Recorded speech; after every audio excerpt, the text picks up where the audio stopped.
Assalamualaikum warahmatullahi wabarakatuh. Perkenalkan, saya Dinda Aisyah Salsabila, NIM 2111212068 dari jurusan Kesehatan Masyarakat, Fakultas Kesehatan Masyarakat, Universitas Andalas. Kali ini saya akan menjelaskan materi tentang Pancasila sebagai dasar negara Republik Indonesia dalam mata kuliah Pancasila. Di sini saya akan menjelaskan 3 buah materi. Materi yang pertama yaitu konsep negara, tujuan negara, dan urgensi dasar negara. Konsep negara. Menurut Aristoteles, negara adalah persekutuan dari keluarga dan desa guna memperoleh kehidupan yang sebaik-baiknya. Sedangkan menurut Diponolo, negara adalah suatu organisasi kekuasaan yang berdaulat yang dengan kata pemerintahan melaksanakan tata tertib atas waktu wilayah tertentu. Diponolo menyimpulkan 3 hal yang menjadi syarat mutlak adanya suatu negara. Yang pertama yaitu tidak ada tempat atau daerah, wilayah atau teritori. Yang kedua yaitu tidak ada manusia atau umat, rakyat atau bangsa. Yang ketiga, tidak ada organisasi atau tata kerjasama atau tata kepemerintahan. Ditegaskan oleh Atmodjo bahwa konsep negara hukum Indonesia merupakan perpaduan 3 unsur, yaitu Pancasila, hukum nasional, dan tujuan negara. Lalu selanjutnya yaitu tujuan negara. Menurut Diponolo, ia mengungkapkan bahwa negara adalah pertama kekuatan, kekuasaan, dan kebebasan atau keagungan. Yang kedua, kepastian hidup, keamanan, dan ketertiban. Yang ketiga yaitu kemerdekaan. Yang keempat, keadilan. Dan kelima, kesejahteraan dan kebahagiaan hidup. Dalam konsep Plato, tujuan adanya negara untuk memajukan kesusilaan manusia, baik sebagai individu maupun sebagai makhluk sosial. Sedangkan menurut Roger F. Salto, tujuan negara adalah mendukung rakyatnya berkembang serta menyelenggarakan daya ciptanya sebebas mungkin. Ada beberapa tujuan negara dalam berbagai konteks. Yang pertama dalam Islam. Tujuan negara adalah agar manusia dapat menjalani kehidupan yang baik, jauh dari perselisihan dan menjaga intervensi pihak-pihak asing. Yang kedua, yaitu dalam konsep negara hukum.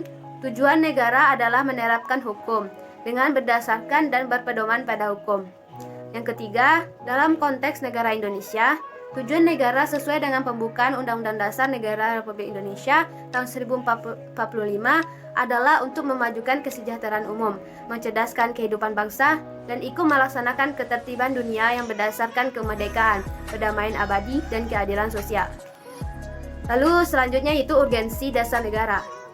Secara etimologis, istilah dasar negara maknanya identik dengan istilah norma dasar atau ground norm, cipta hukum atau red city, cita negara, stat city, dasar filsafat negara, itu philosophische Grundlage.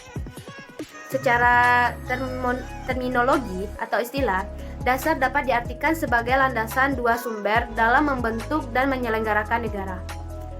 Dasar negara merupakan suatu norma dasar dalam penyelenggaraan bernegara yang menjadi sumber dari segala hukum, sekaligus sebagai cita hukum, baik tertulis maupun tidak tertulis dalam suatu negara. Sebagai suatu ketentuan peraturan yang mengikat, norma hukum memiliki yang berjenjang dan bertingkat. Norma hukum akan berdasarkan pada norma hukum yang lebih tinggi, bersumber dari yang lebih tinggi, sampai pada norma dasar yang tertinggi dalam suatu negara yang disebut dengan ground rule. Materi yang kedua yaitu alasan diperlunya kajian Pancasila sebagai dasar negara. Alasan pertama yaitu Pancasila merupakan pandangan hidup dan kepribadian bangsa yang nilai-nilainya bersifat nasional yang mendasari kebudayaan bangsa. Maka nilai-nilai tersebut merupakan perwujudan dari aspirasi.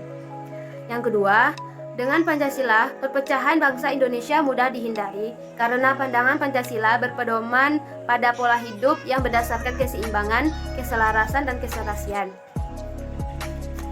Ketiga, Pancasila memberikan arah tentang hukum berlandasan pada nilai-nilai ketuhanan, kemanusiaan, persatuan, kerakyatan, dan keadilan.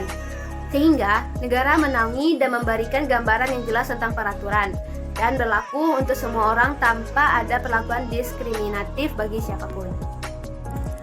Materi yang ketiga yaitu sumber historis, sosiologis, politis tentang Pancasila sebagai dasar negara. Yang pertama yaitu historis. Dalam sidang, Rajima meminta anggotanya untuk menentukan dasar negara.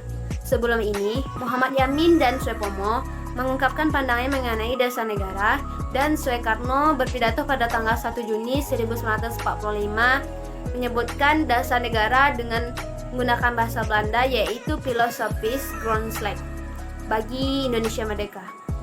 Soekarno yang menyebutkan dasar negara dengan istilah Wensegong atau pandangan dunia. Selain pengertian yang diungkapkan oleh Soekarno, dasar negara dapat disebut pada ideologi negara. Pancasila sebagai dasar negara sering juga disebut sebagai filosofis grondslag dari negara, ideologi negara, dan staatssed. Dalam hal tersebut, Pancasila digunakan sebagai dasar mengatur pemerintah negara atau Pancasila digunakan sebagai dasar untuk mengatur penyelenggaraan negara. Pancasila sebagai dasar negara yaitu sewaktu ditetapkannya pembukaan Undang-Undang Dasar Negara Republik Indonesia tahun 1945 pada 8 Agustus 45. Sebelumnya, permukaan direncanakan pada tanggal 22 Juni 45 yang dikenal Jakarta Charter atau Piagam Jakarta. Tetapi Pancasila yang dulu diusulkan sebagai dasar filsafat negara Indonesia pada tanggal 1 Juni dalam rapat BPUPKI. Terkait hal itu, Mahfuz MD menyatakan bahwa berdasarkan penjelajahan historis diketahui bahwa Pancasila yang berlaku sekarang merupakan hasil karya bersama pada sidang BPKI yang kemudian disempurnakan dan disahkan oleh PPKI pada saat didirikan. Lalu yang kedua yaitu sumber sosiologi.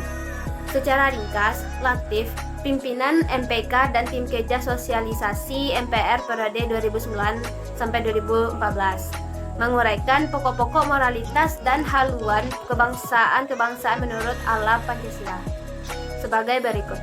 Yang pertama yaitu nilai-nilai ketuhanan sebagai sumber etika dan spiritualitas yang bersifat vertikal transendental dianggap penting sebagai fundamental etika kehidupan bernegara. Yang kedua yaitu nilai-nilai kemanusiaan universal yang bersumber dari hukum Tuhan, hukum alam, dan sifat-sifat sosial bersifat horizontal dianggap penting sebagai fundamental etika politik kehidupan bernegara dalam pergaulan dunia. Lalu yang ketiga yaitu nilai-nilai etis kemanusiaan harus mengatur kuat dalam lingkungan pergaulan kebangsaan yang lebih dekat sebelum menjangkau pergaulan dunia yang lebih jauh. Yang keempat yaitu nilai ketuhanan, nilai kemanusiaan, dan nilai serta cita-cita kebangsaan itu dalam aktualisasinya harus menjunjung tinggi kedaulatan rakyat yang dipimpin oleh hikmat kebijaksanaan. Yang kelima yaitu nilai ketuhanan, nilai kemanusiaan, nilai dan cita kebangsaan serta demokrasi permusyawaratan itu memperoleh artinya sejauh dalam mewujudkan keadilan sosial. Lalu yang ketiga yaitu sumber politis. Pasal 1 ayat 2 Undang-Undang Dasar 1945 terkandung makna bahwa Pancasila menjelma menjadi asas dalam sistem demokrasi konstitusional. Selain itu, bagi warga negara yang berkiprah dalam suprastruktur politik atau sektor pemerintah, yaitu lembaga-lembaga negara dan lembaga-lembaga pemerintahan, baik di pusat maupun di daerah, Pancasila merupakan norma hukum dalam memformulasikan dan mengimplementasikan kebijakan publik yang menyangkut hajat hidup orang banyak. Sedangkan bagi warga negara yang berkiprah dalam infrastruktur politik sektor masyarakat seperti organisasi kemasyarakatan, partai politik, dan media massa, maka Pancasila menjadi kaidah penuntun dalam setiap aktivitas sosial politiknya. Dengan demikian diharapkan akan terwujud clean government dan good government demi terwujudnya masyarakat yang adil dalam kemakmuran dan masyarakat yang makmur dalam keadilan. Baiklah, hanya itu materi yang dapat saya sampaikan. Terima kasih atas perhatiannya. Mohon maaf atas segala kesalahan. Assalamualaikum warahmatullahi wabarakatuh.